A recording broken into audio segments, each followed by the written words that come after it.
Alright everyone, this is Maffuman coming at you with the StarCraft Star Battle. We have a 6-on-6 ship building action game. We have Ghetto SC as a Raven, a little bit of a lag spike as Justice warps in. Majorian as a Void Ray. Roller Coaster as a Love coming in as a Frigate.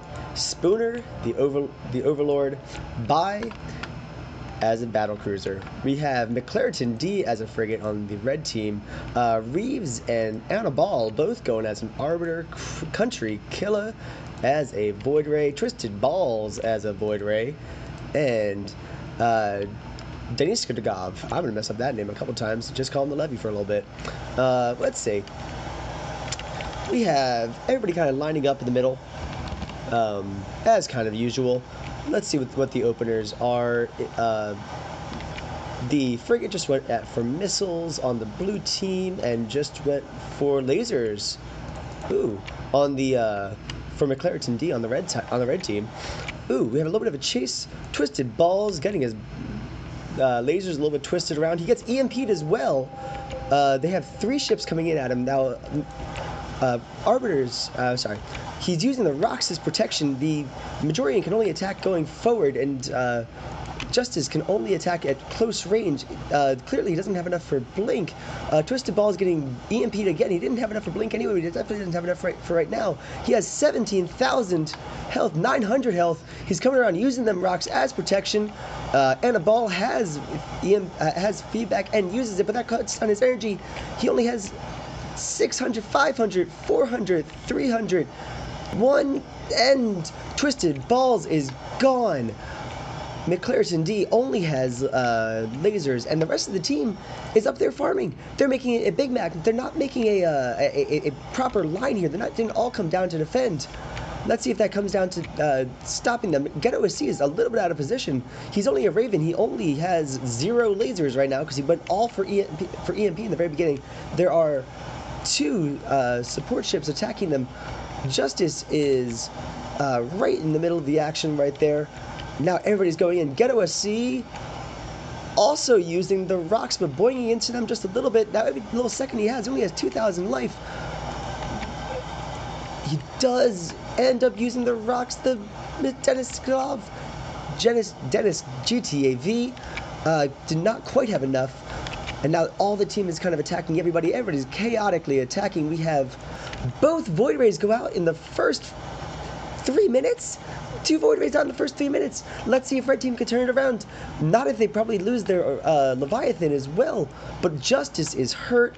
He has some maybe 6,000 life. The Leviathan, oh, he turned. Why did he turn? He's a little bit closer. He could have just maybe moved away. He has 1,000 life. Justice also taking quite a bunch of damage. He could be diving. He could actually be surviving as well. Dennis, no. He has 400 health. Justice turns around. Will there be justice for this quick taking in 2 attacks? McClariton D does not have any lasers, any missiles, but he does have lasers. Is that going to be enough? There's 400 life on either side, and he has 126. Let's watch Justice see if he ends up dying in the first couple of minutes by just burning down. And nobody can heal him. If you're a Leviathan, then there's no chance for you to be healed because you don't have any shields. He only has 70. Do you think I'll make it?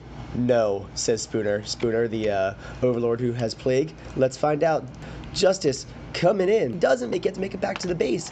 Not back to the finish line. And an exciting 3-minute opener. We have 2 down Void Rays. We have 1 down Leviathan. What team composition is left from what we even started? We have 1, 2 missile boats to round out the middle of the blue team, who has to retreat, by the way. Yeah, come on, guys. I know, McClariton D. He doesn't have any missiles because he went for a farming build, but he can still put a lot of hurt on you if you can't fight him back. We have a there you go, a nice little team running away. We have the 2 missile boats. We have 1, 2 supports, kind of 2 different roles of support. One going, shield being the healer, one being the heavy damage dude, and Majorian, the Void Ray, going in for some high damage, low health We have 2 Arbiters remaining. Arbiters are fantastic and later on in the game once they get a lot of money on, so that could be just perfectly fine to go in any way. We have McClariton D as a missile boat. We still have a Leviathan on this side, which is more the tank, and we have another one. So we have 2 supports, right? But these are 2 healing supports. These are 2 tricky supports. These are 2 supports that can get more of a rounded abilities. They have some attack. They also have some defensive modes with shield, but they only have one frigate to heal or each other. So far we're saying rocks for the win. Let's see. Denis Dagov has to retreat. He is a Leviathan. He does want to get beefy. He does want to eat his protein shakes and become, super jacked, but he can't also risk dying because there's only 4 versus 5. They are still down a person. So let's see. We got the Void Ray on this side, who is one of the higher damage dealers. We have a healer support, we have a damage support, and then we have the 2 missile boats coming out to round out the middle. I don't pre-screen these games, so that if the names are a little bit wonky, that's just how it is. I also do not remember any of the action that goes on in this one, so I don't remember if this is a long or a short game. We're gonna find out. So far, we only have 2 down. Let's see if they're even close to even teams. Yeah, they are. It's a 16 versus 16 out of a possible 32, meaning that each one of these players, when rounded out their scores, when averaged, end up being a pretty even match. It's not like it's a 31-0 or something like that.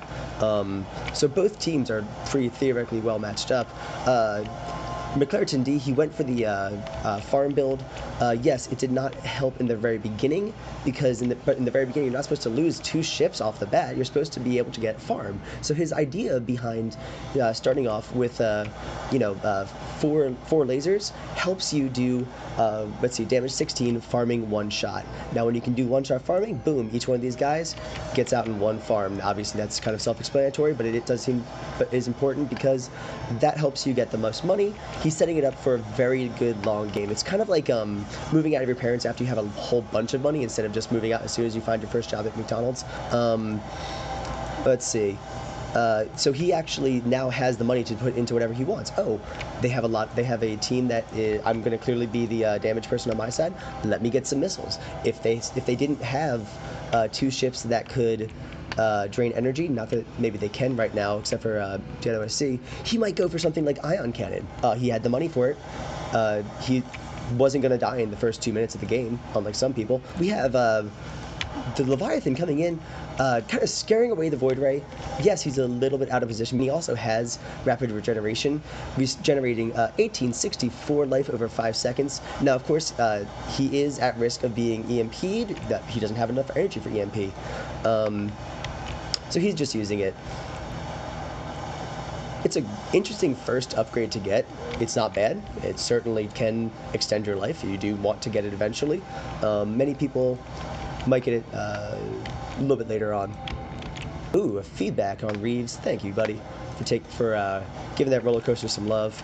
Ooh, and return the favor EMP from GetOSC on Annabelle, who is just trying to avoid being plagued. He saw that it was coming, but he has 1.71 speed. The Overlord, who's hiding in the clouds and couldn't be seen, also has 1.71. So, his reaction time is good, but there's very little mathematically that you can do at that point. The red team is staying together a little bit better than the blue team, because the blue team has a ship advantage.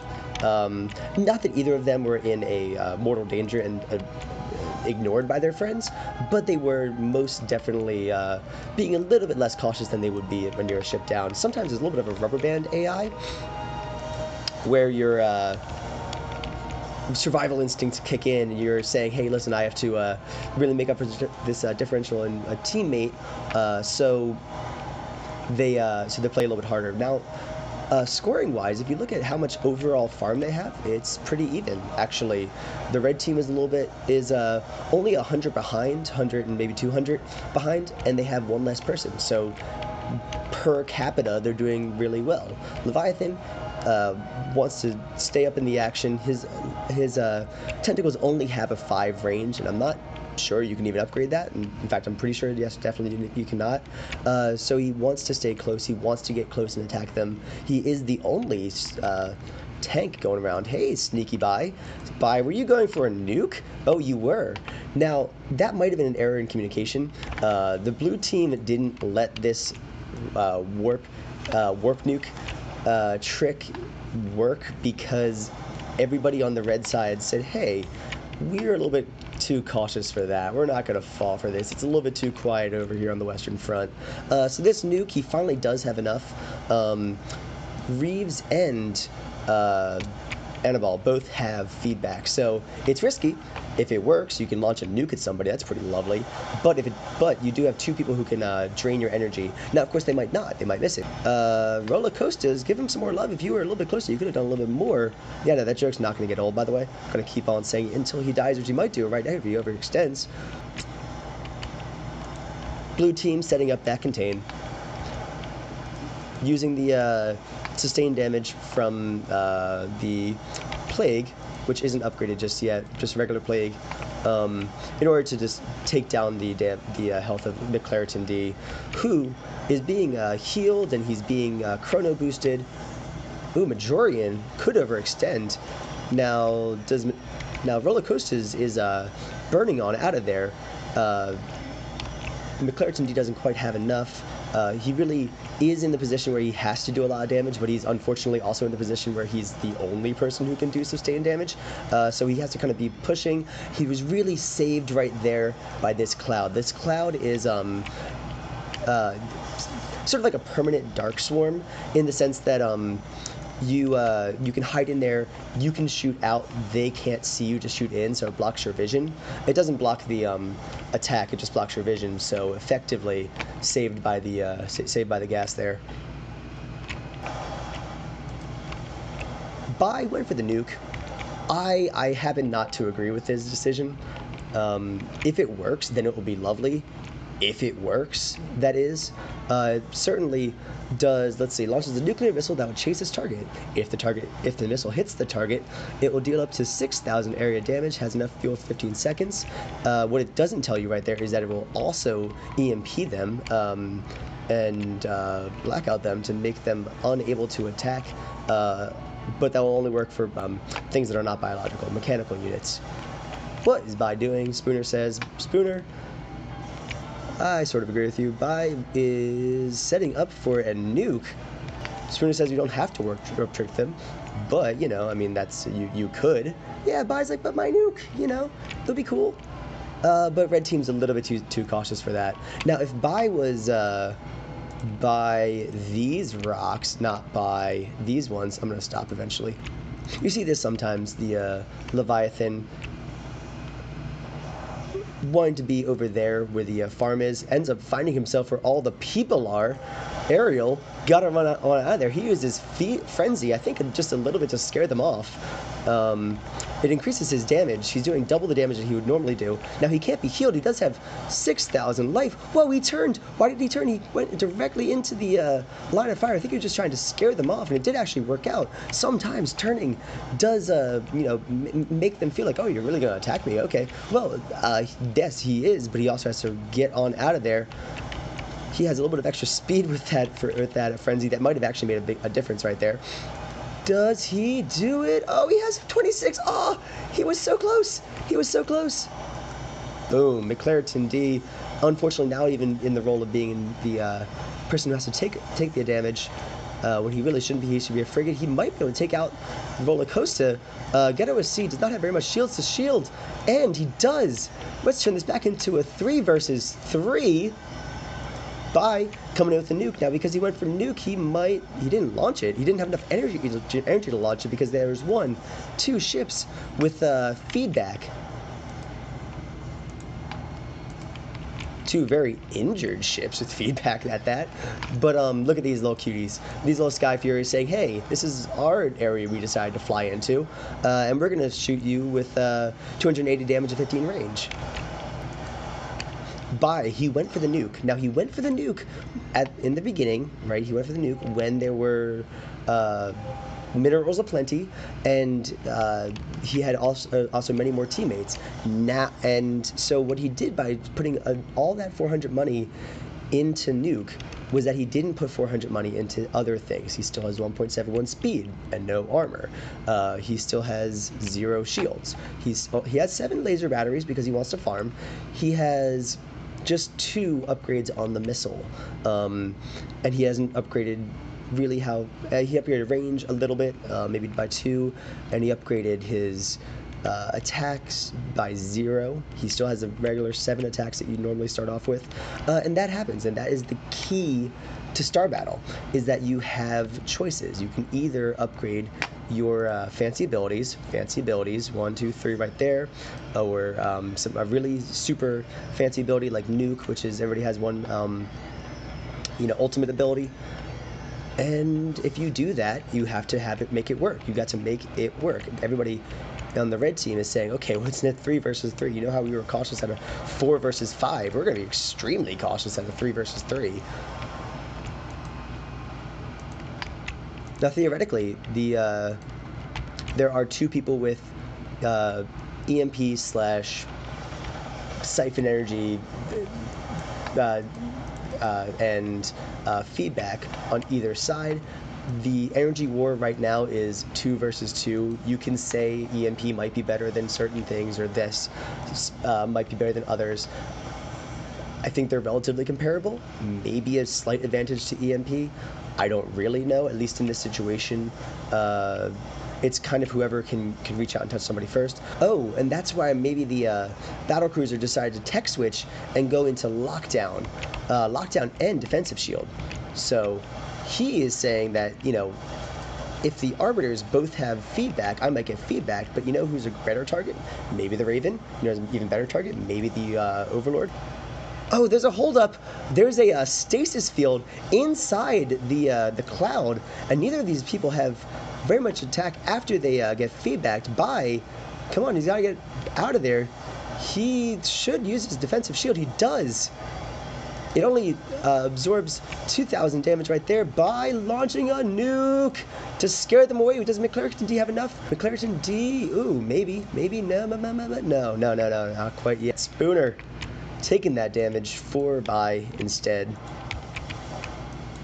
And that was close, though. That was extremely close, actually. McClariton D has Torpedo, which I believe might not have been available just then. But an in-base Torpedo right now would destroy the blue team. It would be hard to pull off. He doesn't really know that they're there. But if you could pull it off, that'd be a pretty pro move. The Arbiters zipping around at 1.91 speed. The Frigate, actually the slowest one on that team, going at only 1.71. 1.71 for the Raven, 1.82 for the Overlord, and 1.71. So, Arbiters, zippy little things, decided to put money into speed, which is probably a good idea. Now they also have Stasis. I didn't get enough time to talk about Stasis because it was so exciting. Traps the target in a Stasis field, preventing it from moving, attacking, or using special abilities. It cannot be attacked while it's in there. Lasts for 20 seconds. The Arbiter must stay in the area while it's happening. So it's kind of like grabbing onto somebody in a hockey match. Yeah, I'm holding on to you. You can attack me, though. I guess your teammates could attack me if this was like... I guess it isn't really like hockey, but you know what I mean. Grabbing the shirt, it's a little bit of a dirty fighting technique. It's fantastic, but it does channel the Arbiter in position, and that can be used either really effectively if you're catching somebody off guard, but it does keep you in the position, so you could also take damage while you're doing it. In fact, you very most likely will. It's really a gamble of can my team respond correctly, do the thing, set up the damage. Stasis nuke, we're gonna Stasis Torpedo as well. Include that is a fantastic 1-2 combination, both using their most expensive upgrade, but both of them are skill shots, so it's not like you can just walk around and use it. It's kind of like the Archon Toilet, but even more in depth. Ooh, plaguing from the gas, using the gas, but then also having to escape. He only has the 1.82 speed. Ooh, PDD going in and saving a lot of damage there to Spooner. Spooner would have been about like half life instead of at almost nearly full without the PDDs. Now, of course, frigates are one of the only attack ships that can actually muscle through the PDDs, not with their regular missiles, but if you upgrade Ripwave warheads, then you can do that at the cost of energy. Ooh, it's like free little area of protection for Spooner, and Spooner knows exactly how to use it. Get OSC, getting a little bit cocky, getting feedbacked. And gotta be careful there. We got two people with Stasis. Both Arbiters have nearly similar upgrades. We got some feedback, we got Stasis, we got Phantoms on this side. Ooh, let's see if we get some Phantoms in here. And Storm, boost, Stasis, and feedback.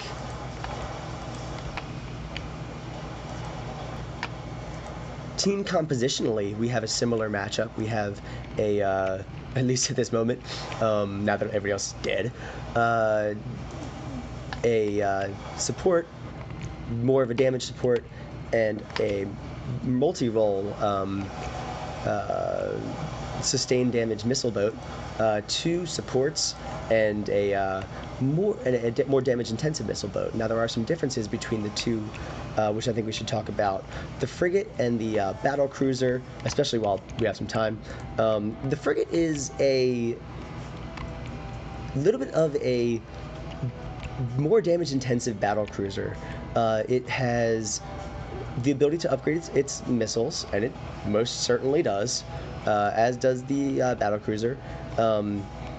They can both upgrade how far they shoot, they can both upgrade how much damage each missile does, they can both upgrade how many missiles they shoot per round. They both shoot at 4 range, but the frigate, hey buddy, has longer range. Let's see, we can do a size comparison. We got the laser battery for the frigate going at 9, and the backlash rockets going at range 11. The battle cruiser, oh, that's super convenient, has a range of 9 on his lasers as well, but only 10 on his longboat missiles. Now, that's not because McClurton D decided to upgrade something different. It's just how they're set up. There's an extra range associated in the base stats of the frigate, which is not present in the battle cruiser. And the battle cruiser, oh, he's nuking, doesn't either, but he has 4 and 2. Now that doesn't help at all if he gets nuked, but he's using those afterburners to zip away. I think he is at 1.82 speed, which is about as fast as the missile goes as well. So if he didn't have the afterburners, he probably would be a bunch of toast at this moment.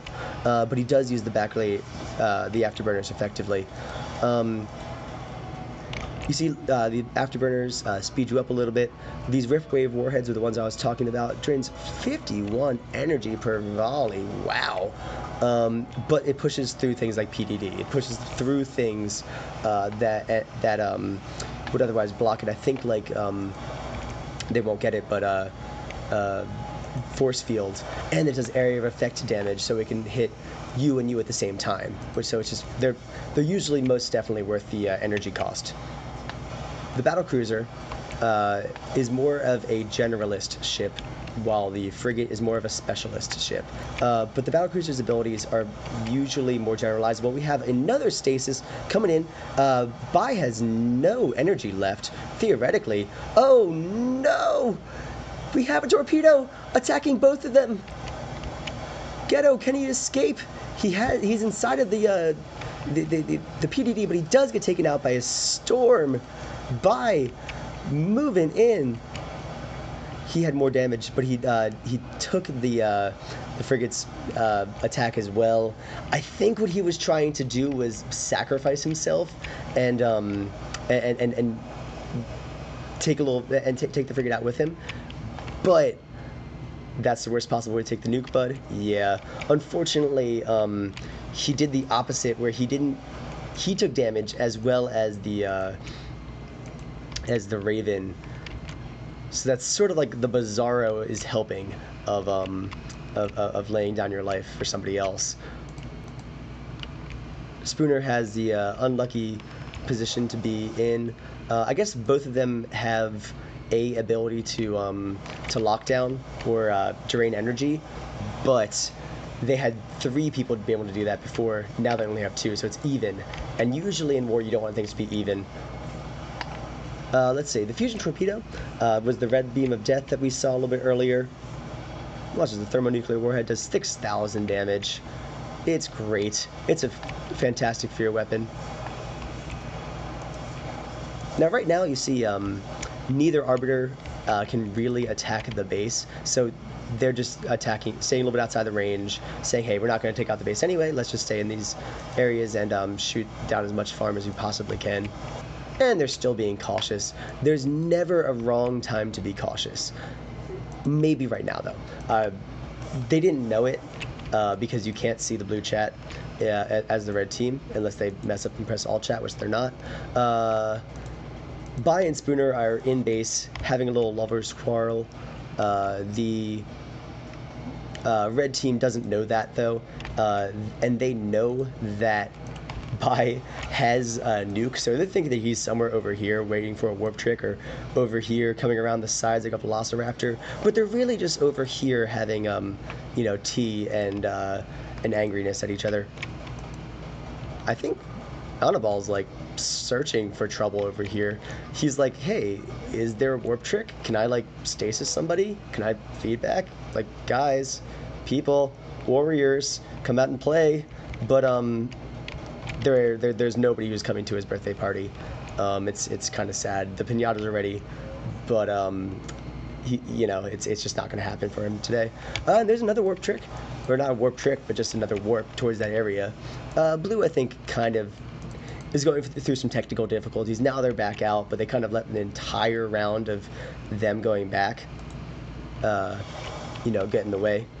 Reeves is holding on to there, and it's a perfect shot. Red beam of death taken off Spooner, and another hold, as if one wasn't bad enough. At this point, Spooner is just sitting there. He loses momentum, even though he was at 1.82 speed. He knew he wasn't going to be able to survive.